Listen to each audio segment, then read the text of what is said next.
सुटला। गट क्रमांक या मैदानाचा 16 पळतोय आणि 16 मध्ये सुंदर अशी लढत चालू आहे।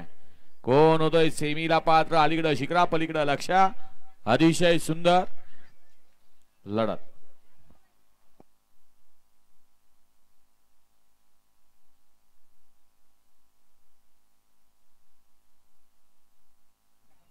गट क्रमांक 16चा निकाल।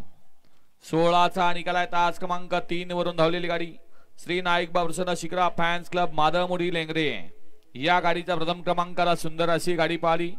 राहुल शेठ काळुंगे, अजित शेठ मोहिते मादळमुठी आणि सागर शेठ मधने लेंगरेकरांचा शिखरा पाहिला आणि तिच्याबरोबर मेहरबान होतो ना किसना पळाला। सुंदर अशी गाडी सेमीला पात्र। वाळा गाडी क्रमांक 17 वाळा 17 मध्ये गेला सार्थक पवार सर्जा ग्रुप साजन ग्रुप देवी खिंडे 2 ला सिद्धनाथ प्रसन्न रेवंसिद्ध मेडिकल विटा तांदगाव 3 ला ज्योतिबा